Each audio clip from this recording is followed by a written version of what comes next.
on air will be on in a few minutes. Everybody, I'm getting ready to do a podcast with Freeway Frank. And if everybody doesn't know who Freeway Frank is, a Montreal icon, used to be on the radio for over a decade, I think. It'll be the second podcast I've done with him. I've been meaning to have him on my channel, but when the stars align, he'll be on my channel as well.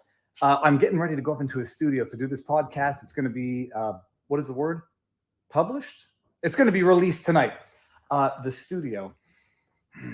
I'm a little jealous. Check this out. Okay, so we got the stairs going up. You got the purple light. Purple light is the rage these days. There's a nice liquor cabinet there, but it's too early to eat, Frank. How goes the battle? I heard, you know what? I just thought about it. I'm changing the color. It's not going to work for us here. Drive-by food. So everybody knows who you are, but just in case they don't. I host a podcast called The Drive-By, and I used to be on the radio for 10 years here in Montreal, 30 years across Canada. And love your hair. Yeah, I got helmet head. I came down on my scooter because I didn't have the car today. So we're getting ready to do a podcast. Going to be dropped tonight. Look at this. It changes colors. Which color is the one that's like purple? Like the most non-inclusive one. Which one is that? That would be green. I don't know. I can't even think of a joke fast enough yet. Black or white. The two shades. All right, let's get this going. Let's get this going is right. All right. First of all, let me just make sure audio is good. I'm using the built-in mic because I'm on the road. Couldn't bring my SB700. Before I get started, are we currently live on the Rumbles? Let me see here. Okay, we are. My goodness, that's loud. That's loud. Hold on one second. Sorry, I gotta skip that. Okay, good. We're there. Let me make sure we're good on locals. Are we good on locals? VivaBarnesLaw.locals.com. I'm going to make it a habit of starting every stream, in addition to the no medical advice, no legal advice, no election fortification advice, super chats. YouTube takes 30% of those. Rumble takes 20% when they do, but for the rest of the year, 100% of Rumble rents go to the creator. Introduce this by saying, I have an exclusive agreement with Rumble. And so the way we do this, people, anybody watching for the first time, welcome to the channel. We start on YouTube, Rumble, and locals. We end 15 to 30 minutes into the stream on YouTube, bring it over to locals, bring it over to Rumble. The link to the Rumble is pinned in the chat on YouTube. I post this all either in part or in its entirety on YouTube later today or tomorrow. It's the benefit of watching it live on Rumble. And then we go over to vivabarneslaw.locals.com for an exclusive sort of after discussion. And today, because I was on a flight yesterday, I was actually on 2 planes, although only one of them had Wi-Fi. Flight travel is not what it used to be, although I don't really remember. I remember flying, by the way, when you were allowed to smoke on planes and they had your smoking sections and your non-smoking sections. It seems that some flights don't even have Wi-Fi anymore, and virtually no flights have televisions. So you got to bring your iPhone or bring your computer, make sure it's charged. And all that to say, I got to watch 2 movies on the way from Philadelphia to Phoenix. I watched John Wick the First. Going to talk about that on locals afterwards, and Interstellar, which I'm also going to talk about afterwards. So we're all live here. It's good. So what we're doing, everybody, so you know, no medical advice, no election fortification advice, no legal advice. What else? That's it. We're going to go over to Rumble in a bit, and then you can find me there on Rumble, Viva Frei on Rumble, vivabarneslaw.locals.com. If you want to get merch, everybody, you know where to get it, vivafrei.com. And I think we've resolved the camera tracking issue. Okay, now that all that is done, I could not start this stream with another video of Joel Harden or what we're going to talk about today. The fabricated hate crime that keeps getting worse in Canada. It should be a national and international scandal. I have been discreetly messaging the stories to every American journalist I know, everyone who operates in this sphere, because this needs to be national, international headline news. A sitting member of provincial parliament lying about having been the victim of what would otherwise be a hate crime gets busted by the aggregate knowledge of the internet. Comes out with a second version of the story, which is a cockamamie, makes no sense story, which swiftly gets busted. Everybody running ship, jumping ship, changing their stories. There's been developments. He's a liar. City councillor, Ariel Trotzy, liar. Jagmeet Singh, liar. They are all pathological liars, lying about the most sacred thing on earth, being the victims of hate crimes. There needs to be political hell to pay for this. I am a very perseverant, obsessive-compulsive, ADHD, hyperactive individual. This story will not go away for a while, and it will not go away until resignations are in order, if I have my way. We're going to talk about that. Now, everybody knows today is the day that Trump is being arraigned, twice indicted. He's having his arraignment in, let me see if I got a screen in the backdrop playing it. I don't know what this is. It's like, this is the live stream that they're showing us. Trump leaves for court. Okay, we saw that already. This has been what they've been airing for the last little while. So I've got this running in the backdrop. If anything interesting happens, we'll come back to it. What else? Oh, we're going to talk about some fake polls, some fake news. Mehdi Hasan is back in the news. The arraignment of Trump, because it all fits together. John Cardillo. Let me bring up this tweet. Not to pick fights with anybody. I don't know John Cardillo from a hole in the wall, but I know silly takes when I see them. Trump is on his way to be arraigned second time. He's the only president who's ever been indicted twice, impeached twice, acquitted twice. Now he's been indicted twice on bullshit state charges, which everybody knows are bullshit state charges, but these are serious federal charges, which everyone knows is serious. They got him. This time they got him, people. Barnes had perhaps the greatest analysis of this during our last live stream, which I've made the highlights for. Everybody should also know the streams are on podcast version. So everybody who misses the streams, you can catch it on podcast. It's on Podbean and all the other places. Barnes had perhaps the most amazing analysis of this ever, which I posted as a highlight so that people could watch it. But Trump is going to be arraigned. He's heading to the Miami-Dade courthouse to be arraigned on his second indictment, federal charges. They've got him this time. It's the end of the world. John Cardillo puts out a tweet, and I'll bring up his tweet because I do have a little more to add on this. John Cardillo, who is he? I tweet what you're afraid to say. No, you don't. You're a moron if you show up at the courthouse in Miami tomorrow. Your presence will do nothing but put you in hot water. Look at this. Someone invoking the POTUS January 6th threat. You saw what they did to the January 6ers. Even the ones who were not breaking the law. Don't go out and protest. Don't go out and attend public court hearings. They'll Jan 6 you. It'll change nothing except your life for the worse. Stay home, shut up, let Trump suffer in silence alone. And if you're stupid, you learn. And if you're so stupid you learn nothing from January 6th, you deserve everything you get. Understand what John Cardillo just did there. He threw everybody from January 6th under the bus. If you're so stupid you learn nothing from January 6th, you deserve. Is that to say that the January 6ers got what they deserved? Or is it to say that they were the victims of an injustice? And what John Cardillo is suggesting here is that you have to bow, bend the knee, bend over to the injustice. I agree with Cardillo in principle, in the idea that you are exposing yourself to the risks of a weaponized state that weaponizes every aspect of it to prosecute and persecute their ideological adversaries. That's a problem. That's something to fight peacefully and politically. That's not something to say, well, shit, we learned our lesson. Now let's stay home and let them persecute Trump as though they're never going to come for everybody else after they're done with Trump. I said back when people were protesting the raid at Mar-a-Lago, I wouldn't go there because I think they would be looking to make examples again. It might be because some might say I'm a coward. Others might say it's tactical to not go looking for trouble. A little different to protest on private property or near private property versus going to a courthouse to attend what is supposed to be a public court hearing. I mean, appreciate what Cardillo is saying right now. Don't go to courthouses because you're asking for trouble. Let them have this kangaroo court in the privacy of the kangaroo court so that nobody can see it, and don't go because you saw what they did to January 6ers, as though equating breaking into the Capitol Hill with attending a public court hearing. If you learn nothing from the abuse, you're asking for more of the abuse. So learn the right lesson that the abusers wanted you to learn. Be scared, be quiet, and be silent, and let them carry out their political witch hunt without hearing much opposition. That, and if I do want to apply for a permanent residence, one cannot have felony charges. So I have my own very self-interested reasons for making certain decisions. But like I say, I wouldn't go.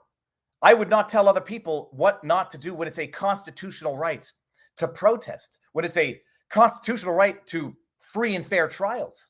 Are we looking at the Trump thing? Oh, I was looking at the Trump. There's nothing much. Trump leaves for court soon. Okay, good. So that's what's going on there. They have false flag operatives all over Florida. Look at the 12 fake Nazis. That's another story that's going on here. There's people protesting for DeSantis, apparently bringing Nazi flags. And Dr. Ruth, this is, I got to bring it up now that you mentioned it. Thank you, Dr. Ruth. I haven't heard her name in a long time. Let me bring this up. This is where I always like to say, like, experience doesn't always make you smarter. In fact, sometimes it makes you more traumatized and therefore actually, to some extent, less intelligent. We'll bring up the story, then we're going to bring up Dr. Ruth's tweet, and then I'm going to thank my sponsor as we get into this before we get into the main stuff and move on over to Rumble. Because we're moving. Dr. Ruth, I say this not to be mean. I did not know she was still around. That's not the right one. Let me get this out of here. I didn't know Dr. Ruth was still around. Not in the sense I just haven't heard from her. I used to watch when we were kids. You see, the thing is what you want to do when you're having the sexy time with your wife. If you are not attracted to your wife, if you do not find other women attractive, you are not attractive to your own wife. So it is very natural to be attracted to other women, just so long as you do not act on it. I remember that advice from childhood. I'm not going to get into the story because the story is patent bullshit. It's bullshit to the eyes. Protesters with Nazi flags seen outside Disney World, absolutely disturbing. And I think they were like, let's bring up the story. We got to bring up the story. So I think there was a pro DeSantis tied to this. Let's see this here. Protesters with Nazi flags seen outside Disney World, absolutely disgusting. A Florida state legislator posted parts of the Orlando region in Florida House of Representatives. A Florida state legislator posted videos and images on her social media showing several individuals waving Nazi flags and banners with fascist symbols outside Disney World. Anna Escamani, who represents part of the Orlando region, yada, yada, yada. Absolutely disgusting. Shannon Watts, an anti-gun activist, also posted an image which appeared to show the same group of protesters. Nearby was a banner touting the presidential campaign of Governor Ron DeSantis. It makes it so bloody convenient. It's almost like, an orgy of evidence. Because, by the way, I've seen a lot of things at a lot of protests. The right, if I can call it the right, typically don't wear masks. These Nazi flag bearing people who showing support for Trump, masked. It's an amazing thing. When I went to Ottawa to look at the education, not indoctrination protests, everybody there on the Josh Alexander billboard Chris sign were not wearing masks. Some were wearing masks. One of the guys I said it was actually because of the forest fires was there nonetheless with the crowd, not getting harassed for wearing a mask. You know who was wearing masks? Balaklavas? Pink things all over their face. Everyone on the counter-protester side. When I see a bunch of people touting Nazi flags, wearing masks, spidey senses are starting to tingle. But Dr. Ruth, who, my entire family was wiped out by Nazis. This is deeply disturbing to see such flags flying here in the United States. It is disturbing, Dr. Ruth. What lesson might you be learning from what we've seen historically in the past? And if we're going to play that game, my grandfather, who escaped Poland in 1936, all of his family killed during the Holocaust. If we're playing the historical victimhood will legitimize my bad take on things, we can all reference our historical victimhood. My grandfather was one of 20 some odd of our family to have escaped from Poland. He went to Argentina. Everyone else stayed, and they all got killed. We had one cousin, Esther Freiheiter, who fled through Paris, ended up in Israel. Is my opinion more valid than someone else's because of the history? No. It stands on its own legs, or it doesn't stand on its own legs. And what are we seeing here? Have we seen agent provocateur wearing masks and carrying Nazi flags to discredit a movement? Oh, only every single time something like this happens. And I don't know, but if Dr. Ruth, has learned, if we've learned anything from World War II, we might want to learn such things as the Reichstag fires, the raiding of the Polish radio station, false flags, things that are set up to demonize your adversaries. Do I think that bona fide, sincere Ron DeSantis supporters in Florida, which has a not insignificant Jewish population, anybody who hasn't been to Miami in a while, it's quite amazing. Does anyone think that a sincere, bona fide Ron DeSantis supporter is going to show up to a protest with a Nazi flag? I'm going to take a guess and say no. And this is at the risk of defending Ron DeSantis in this very deeply rooted, Trump versus DeSantis. No, there's a lot of Jews who support Ron DeSantis. Nobody who is a bona fide DeSantis supporter is going to show up with a Nazi flag. In fact, the only people who are going to do that are going to be people trying to sabotage Ron DeSantis and his campaign. All right. That'll be for the intro. Now, hold on a second. You may have seen, in fact, I'm sure you did, that when we started the stream, it said, contains a paid sponsorship, or whatever the heck it says. I don't know what it says. It says something like that. Because it does. And it's Genucel, people. Someone was making fun of me. Someone was making fun of me for actually now having quality sponsors that I actually like, because people are stupid. I try to do my very best due diligence to make sure that I'm working with companies that I like and trust in as much as is humanly possible. I am not, as you can tell, much into, face creams and makeup and powder and shining my forehead and having good skin. But some people are, and some people like it because it's nice to have nice, good skin. And this stuff is good. I mean, this stuff is good because people who have used it say it's good. I'm going to try to read the script, and then I'm going to probably give up after about a second. Best summer secret to looking good and glowing summer complexion. It's more than staying hydrated and using sun protection. It's having great skincare. Everybody knows this. It's about, first of all, it's about, taking care of your skin, not getting too much sun, not picking at things on your face because you have OCD. Genucel, for those who don't know, American company, Egyptian pharmacist, comes to America, opens up his pharmacy, makes his own proprietary blends of stuff that he then gives to some of his customers, and they say, holy crap, this stuff is so good on our skin, give us more. And thus a company was born. People swear by it and people use it, and a company that builds its own reputation like that, you can rest assured is putting something out there that is value added, good product that people are actually rushing to buy. The retinol stuff, Dr. Drew uses it, his wife uses it. I put it on just to see if I look younger. Now you know why. Genucel, made in America. It's a relatively big company, 50 some odd employees, built from a pharmacist who had an amazing proprietary blend of a product that actually works so well. His customers said, make me more and give it to me. Go to Genucel.com, promo code VIVA. You'll get up to 70% off, or 70% off on the most popular package, which you're looking at right there. And it's good stuff. People swear by it. I know that the order that I have has swiftly been appropriated by other members of the family, but and I've been using it as well. But for right or for wrong, I substance over form any day of the week, but it is good stuff. Genucel.com, promo code VIVA. All right, awesome. Now we're going to cover one more story here, actually, before we go over Trump. So Trump is being arraigned. Nazi flags outside DeSantis, outside Disney. It's amazing but masked men, obviously, because that's how the right conservatives protest. I mean, that's what we've seen everywhere. The people that stormed the Capitol, the January 6th protesters, the people. There's only one side consistently wearing face masks, baklavas to hide who they are. All right. It's Mehdi Hasan. He's back on it. Hold on, where is it? Come on, where is it? Here we go. No, that's my video. Oh, come on. Oh yeah, here we go. Okay, this is it. Don't go here. Let's go to Mehdi Hasan.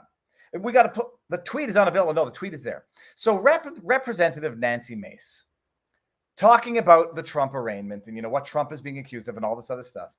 Rep Nancy Mace. Let me just see who she is again. From Waffle House to the Citadel to the U.S., working hard, serving South Carolina's low country. I drove through South Carolina. It's beautiful. All right.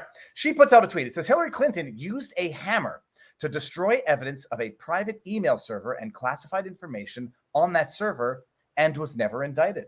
The same standard should apply to everyone, including Donald Trump. Interesting. We've talked about these material distinctions between what Hillary Clinton did versus what Hillary Clinton allegedly did. I'll say what she did versus what Trump is being accused of having done. The main difference being that Hillary Clinton was never a president and never will be president that could have declassified any information that she had in her possession, thus making it, legalizing what would otherwise be unlawful possession of classified information that she was not empowered to declassify. So what Hillary did is materially different because she was never president. Much in the same way what Joe Biden is alleged to have done when he was vice president is materially different. All right, but let's set that aside. The statement is that Hillary Clinton used a hammer to destroy evidence of a private email server and classified information on that server and was never indicted. The same thing. Okay. What does Mehdi Hasan have to say about this? Mehdi Hasan, for those of you who don't know, MSNBC, propagandist, just pathological, says this is demonstrably, literally, he might be right about literally, undeniably false and yet not a community note in sight. A reminder of why I keep saying Musk's community notes unsurprisingly seem to be skewed toward protecting the right and slamming the left. Let's set aside, he might be right about how the community notes are being gamed on Twitter. Maybe. Demonstrably, literally, and undeniably false. Hillary Clinton used a hammer to destroy evidence of a private email server. It might be literally false because Hillary Clinton may never have had a hammer in her hand. But even Snopes, my goodness,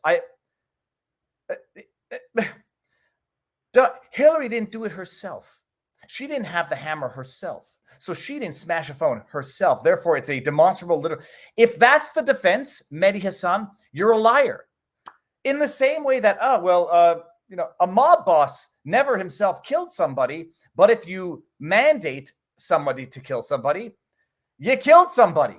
Oh, but I never pulled the trigger. I only put out the contract. Even Snopes confirmed this as mixture because even in all of their dishonesty, they could not get away with calling this one false. What's true? One of Hillary Clinton's aides told the FBI. Notice they're not even saying that one of the aides did it. What they're saying is that the aide told the FBI that on 2 occasions, he disposed of her unwanted mobile devices by breaking or hammering them. What's false? Snopes, you pathological liars. Mehdi Hasan, you pathological liar. What's false? Hillary Clinton did not personally destroy her phone with a hammer. She did not personally wipe it with Beach Blit either. This is how liars lie. Fact checkers are the wordsmiths of the devil, and Mehdi Hasan is the propagandist of the fact checkers, which makes him the propagandist of the wordsmiths of the devil. So I just wanted to get that one out of the way first. All right, what do we do now? We're 23 minutes in. Let's go to Rumble. Hold on, everybody. I'm going to put the link to Rumble in here one more time.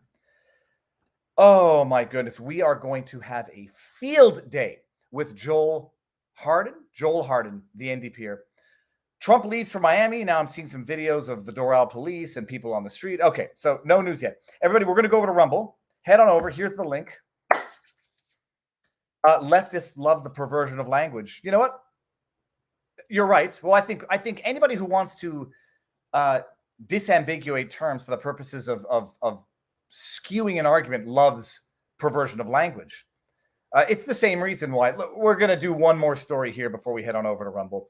It's the same reason why, allegedly, if we believe the polls, which I do not, 1/3 of Canadians, 1 in 3 Canadians support changing the words of the Canadian national anthem from our home and native land to our home on native land. It's like a game for them.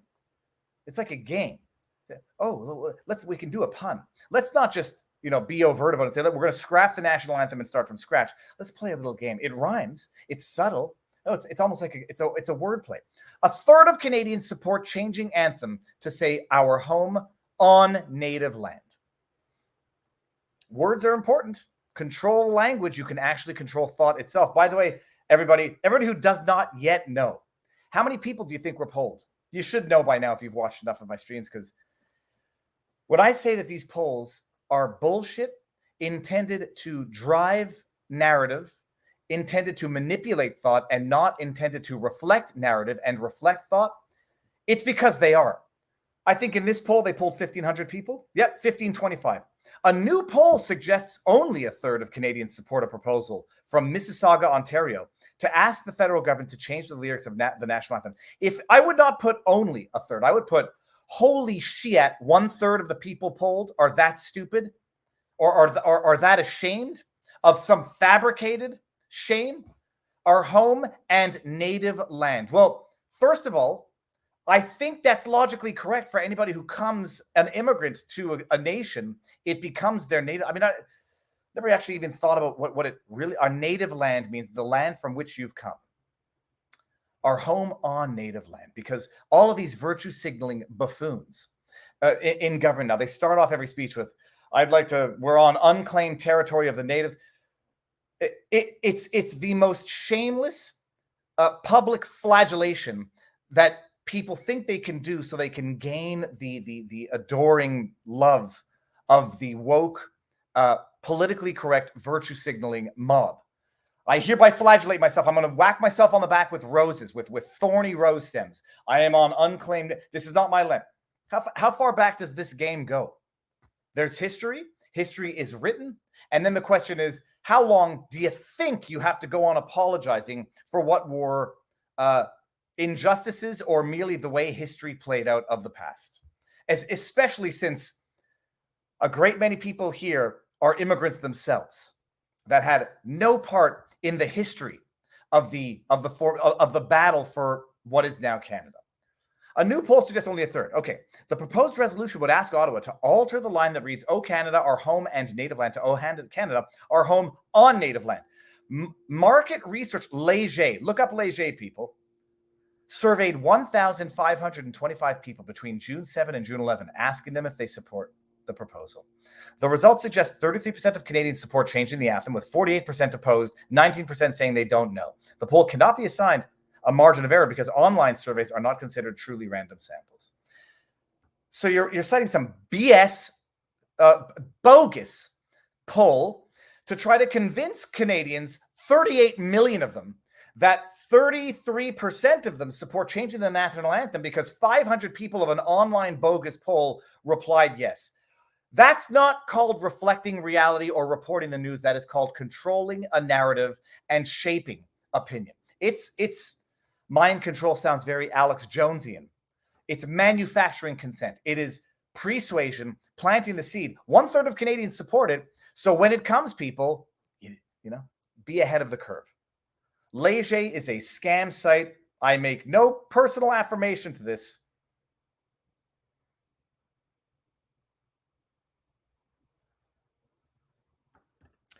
Argument you present, Viva, has no merit, buds. That's a very thoughtful, thorough rebuttal. I thank you for the analysis. And that's it. All right, now we're definitely going to go over to Rumble. Here, we're going to end on YouTube, and then we're going to go to locals. And then I'm going to rate and give you my video breakdown, my movie analysis of John Wick and what was that movie called? Interstellar. Okay, I'm ending it on YouTube. We're going over to Rumble now, and it's going to get saucy because we're talking Joel Harden. The lie that